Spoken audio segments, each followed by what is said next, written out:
오늘의 큐티 말씀은 신명기 23장 19절부터 24장 9절입니다.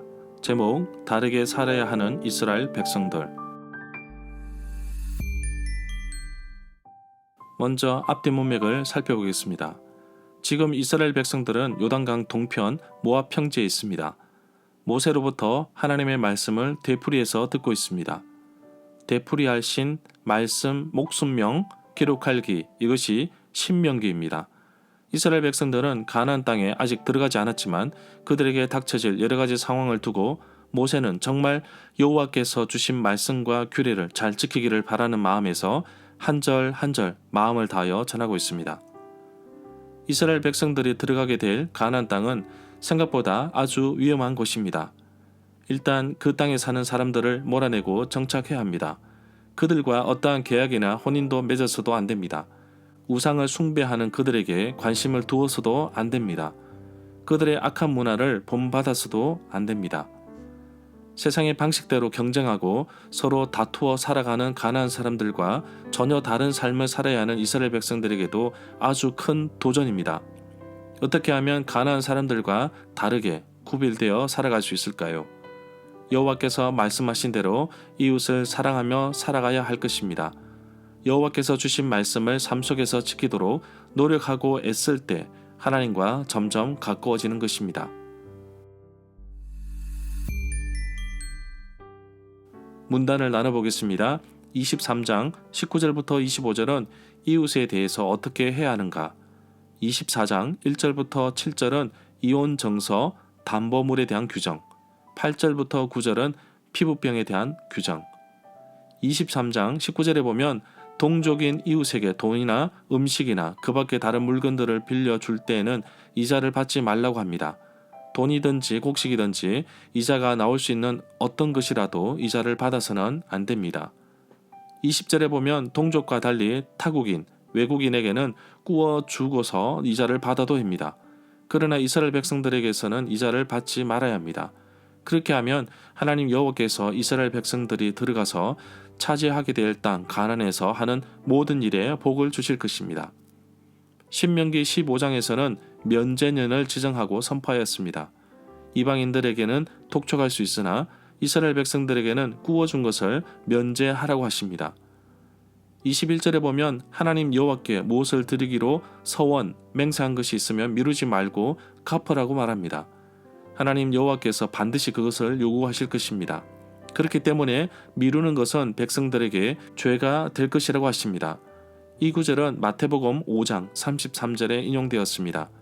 또 옛사람에게 말하는 바 헛맹세를 하지 말고 내 맹세한 것을 주께 지키라 하였던 것을 너희가 들었으나, 마태복음 5장 33절은 레위기 19장 2절과 민수기 30장 2절, 신명기 23장 21절 말씀을 인용한 말씀입니다. 24장 1절에 보면 모세가 이혼 정서를 써주는 것에 대해 바리새인들이 예수님께 물었습니다. 또한 이 구절은 마태복음 5장 31절에 인용되었습니다. 예수님은 모세가 이혼 정서를 써주라고 한 것은 본래 그들의 마음이 완악함 때문에 허락하였지만 본래는 그렇지 않다고 말씀하십니다. 5절에 보면 결혼한 지 얼마 되지 않은 새 신랑을 군대에 보내서는 안 됩니다. 그리고 그 밖에 어떤 의무도 그에게 지워서도 안 됩니다. 새 신랑은 1년 동안 자유롭게 집에 머물면서 결혼한 아내를 기쁘게 해 주어야 합니다. 이미 신명기 20장 7절에서 여자와 약혼하고 그와 결혼하지 못한 사람도 전쟁터에 군인으로 나가지 못하게 하였습니다. 6절에 보면 어떤 사람에게서 무엇을 빌려주어 받을 것이 있다고 하더라도 그의 맷돌을 가져가지 말라고 하십니다. 맷돌 전부인지 혹 그 윗짝인지 아랫짝이든지 저당을 잡을 수 없습니다. 이것은 그 사람의 생명을 저당 잡는 것과 마찬가지인데 마치 생명을 가져가는 것이나 마찬가지입니다. 맷돌에 대한 규정은 마치 겉옷을 빼앗는 것과 마찬가지로 여깁니다. 생활 필수품으로 보기 때문에 빼앗으면 안 됩니다. 7절에 보면 어떤 사람이 같은 형제 곧 이스라엘 사람 가운데 한 사람을 유괴하여 종으로 부리거나 판 것이 드러나게 되면 그 유괴한 사람은 죽여야 합니다. 그러한 악을 뿌리 뽑아 제거해야 한다고 말하고 있습니다. 8절부터 9절에 보면 누구든지 문둥병, 나병, 악성 피부병에 걸린 사람에 대해서는 레위 사람 제사장들이 여러분에게 가르치는 대로 힘써서 철저하게 지켜야 합니다. 모세는 제사장들에게 명령한 것을 잘 지키라고 하였습니다. 문둥병, 나병, 악성 피부병에 대한 좀 더 자세한 설명과 규례는 레위기 13장과 14장에 나옵니다. 민수기 12장 10절부터 15절에 보면 모세의 누이 미리암이 나병에 걸렸던 사건이 있었습니다. 절마다 상세한 설명과 구절 해석, 핵심 내용과 중심 줄거리는 네이버 블로그에 올려져 있습니다. 내게 주시는 교훈입니다. 정말 하나님의 백성인 이스라엘 사람들은 가나안 사람들과 확실하게 구별되어 살아가야 합니다.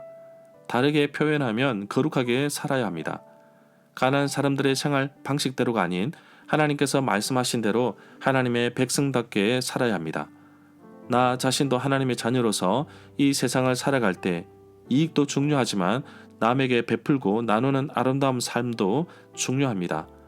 이스라엘 백성들에게도 가나안 백성들처럼 농사 짓고 살겠지만 경쟁과 이익을 위해 사는 것이 아니라 나에게 베풀어 주신 은혜를 생각하며 주신 물질을 잘 관리하고 또한 이웃과 소외된 자들을 위해 쓰여지도록 해야 합니다. 하나님께서 동일하게 나에게 주신 돈, 물질, 재능, 은사 역시 자랑하거나 과소비하는 것이 아니라 이 물질을 영혼을 구원하는 데 사용하고 이웃의 어려움을 돕는 데 사용된다면 참으로 의미 깊을 것입니다. 단순히 물질을 넘어서 하나님의 자녀로서 세상 속에서 구별되게 정결하게 거룩하게 살도록 노력해야 할 것입니다. 이 세상 살아가면서 나누며 돕도록 제게 물질을 주셨는데 소외된 자들을 돕고 섬기며 하나님께서 주신 재능을 지혜롭게 잘 감당하며 살아가는 하루가 되기를 간절히 소망합니다.